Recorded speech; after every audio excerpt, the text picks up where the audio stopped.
Agora, 7h19, 7h19, Jair Bolsonaro diz que vai à posse de Donald Trump, mesmo com o passaporte retido pela Polícia Federal. A declaração do ex-presidente da República foi feita em um vídeo publicado no seu perfil no X, o antigo Twitter. No vídeo, Bolsonaro aparece em frente a um aparelho de televisão, dizendo que está transmitindo o jornal da CNN brasileira e afirma que foi convidado por Donald Trump, né, para ir a essa posse. A gente vai acompanhar um trechinho do vídeo que ele publicou. Vamos lá? Vamos embora, né, presidente? Fico muito feliz com esse convite. Estarei representando aí os conservadores da direita, o bem do povo brasileiro lá nos Estados Unidos, se Deus quiser. Valeu. O ex-presidente, entretanto, não custa lembrar, está impedido de sair do país desde que teve o passaporte retido pela Polícia Federal em fevereiro do ano passado. O documento foi apreendido pela polícia pela suspeita de participação de Bolsonaro na tentativa de golpe de Estado e possível envolvimento nos atos de 8 de janeiro. Em razão disso, o advogado de Bolsonaro já entrou com um pedido junto ao ministro Alexandre de Moraes, solicitando o passaporte de volta. Solenidade de posse do presidente norte-americano Donald Trump será no dia 20 de janeiro em Washington. E aí, Pedroso, será que vai conseguir o passaporte para garantir a presença na posse de Donald Trump? Eu acho que a possibilidade de que ele recupere o passaporte para viajar, para prestigiar a posse, é muito pequena. O presidente Bolsonaro já tentou, a sua defesa já tentou numa consulta ao Supremo Tribunal Federal, teve pedido negado, eles continuam insistindo, inclusive numa manifestação do próprio Alexandre de Moraes, ele disse: olha, o aspecto fático, né, que levou à retenção do documento não mudou. Então não existiria justificativa jurídica para que fosse reestabelecido, para que o ex-presidente Bolsonaro fizesse ali essa representação. E mais do que isso, Rafa, eu andei conversando com algumas fontes em Brasília, a tendência é que nos próximos dias o Procurador-Geral da República, o Paulo Gonet, apresente uma denúncia muito robusta em relação ao Bolsonaro, o que deve tornar a situação jurídica ainda mais complicada. Então, pensando aqui objetivamente, eu acho pouco provável. Ele deve ser representado ali pelo Eduardo Bolsonaro, talvez pela própria Michele Bolsonaro. Agora, isso é falando do que deve acontecer, trazendo luz aos fatos. Agora, pensando na repercussão internacional, é algo muito, muito delicado. Você tem um ex-presidente que foi colega, né? Os dois exerceram o mandato em um período, né, semelhante, estavam ali 2 anos juntos no exercício da presidência, tiveram uma proximidade muito grande, né? Inclusive durante a campanha eleitoral de retorno do Donald Trump à Casa Branca, os dois ainda estreitaram mais os laços, têm conexões internacionais muito fortes. Nesse momento, talvez, em que o governo brasileiro tem uma dificuldade diplomática em conversar com os novos dignatários americanos, inclusive, né, o próprio secretário de governo, que seria o ministro mais forte ali dos Estados Unidos, o Marcos Rubio, o senador Marcos Rubio, que tem um dessabor em particular relacionado ao Lula. Eu acredito que a gente cortar uma possibilidade de canais de interlocução, e muitas vezes os ex-presidentes têm esse papel, eu acho que é muito delicado. Prevejo, pelo menos, Rafa, mais um solavanco nessas relações internacionais, mas eu sou muito cético de que o Bolsonaro recupere ali o seu passaporte. O que é uma pena. Seria muito interessante que ele pudesse, de fato, representar, se fazer presente e, inclusive, levar aspectos das ideias e projetos brasileiros adiante. Mas a realidade, nesse caso, vai se impor.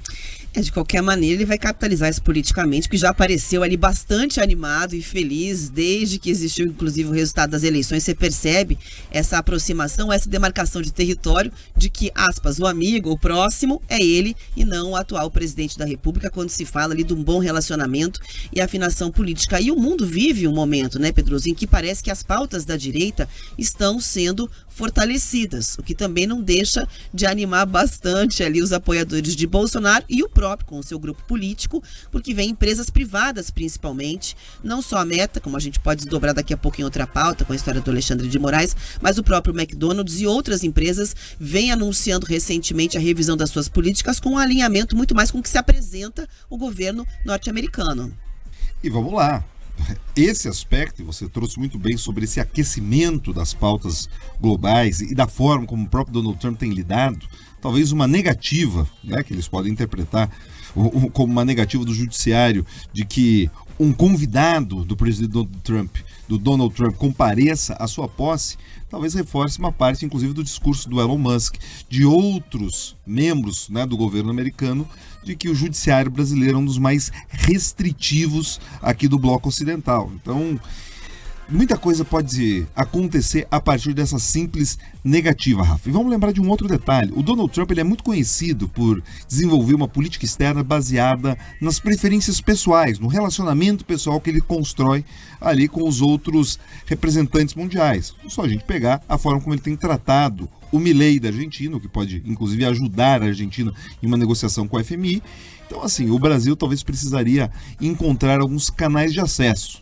Enfim, eu acho que muita água vai passar embaixo dessa ponte, mas que o mundo está mais quente, mais tenso, e talvez cutucar ali a onça americana com vara curta, talvez não seja uma boa ideia. E essa questão de gestão por afinidade, basicamente não é só no campo da política, não é à toa que a gente mencionou, eu reforço aqui essa ideia de que as empresas vêm trazendo anúncios de recuos, por exemplo, na política da diversidade, que é o caso do McDonald's, que já falou publicamente que vai reavaliar a sua estratégia, o seu discurso, exatamente para evitar conflitos com as áreas mais conservadoras da sociedade.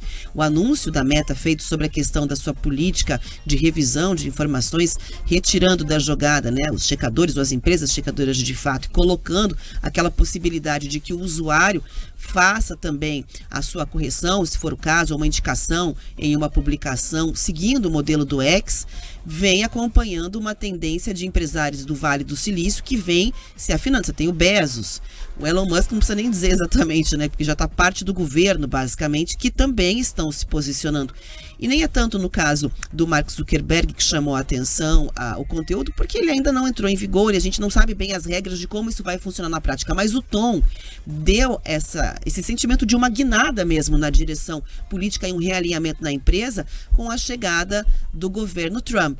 Então, é isso. Foi até elogiado pelo próprio Trump, que vinha num outro momento, né, trazendo ali alguns embates em relação à Meta, ao grupo da Meta, que envolve o Facebook e o Instagram, porque sentia que os seus apoiadores muitas vezes eram censurados, era esse o termo que ele usava dentro da plataforma, e agora você vê um alinhamento total já das empresas com a chegada do Trump ao poder antes mesmo da posse. Inclusive com a alteração de membros do conselho das empresas, né? A Meta absorveu no seu conselho o Dana White, né? Aquele mesmo, do UFC, da turma da porradaria.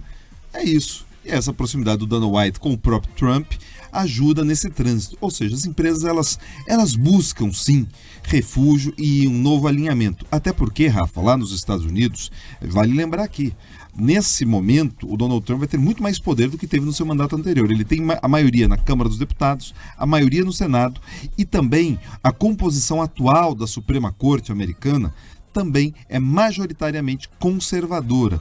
Ou seja, é um tipo de poder que ele não teve a oportunidade de exercer antes. E mais do que isso, quando ele olha para o mundo, ele consegue encontrar mais parceiros estratégicos em alguns países. Ele olha para a Itália, encontra a Meloni, ele olha para a Argentina, tem ali o Javier Milei, ele percebe uma crise importante na França, o governo alemão deve ter uma substituição e os conservadores devem retornar ao poder. Ou seja, o mundo tem passado por uma onda muito diferente nesse momento, que talvez o que antes era percebido como bravata do Donald Trump, talvez possa se converter em realidade e as empresas vão muito nesse fluxo. Afinal, o interesse delas é o lucro. E além do Dana White, teve mudança, por exemplo, no diretor global de assuntos que foi colocado o Joel Kaplan, que é um conservador republicano. Tinha um britânico que ocupava esse posto antes, ele acabou sendo substituído, e há um outro indicativo importante, que foi a primeira vez que o Mark Zuckerberg acabou fazendo uma doação quando se fala na questão de presidência da República, e isso foi para a cerimônia de posse de Donald Trump. Primeira vez que ele faz a doação, né, para a cerimônia de posse de um presidente norte-americano. São sinalizações extremamente importantes que vêm chegando já no campo da economia. Agora são 7h29. A gente vai conversar com a audiência lá no YouTube, em Jovem Pan Grupo RIC. Aqui na FM o intervalo é rapidinho, a gente já volta.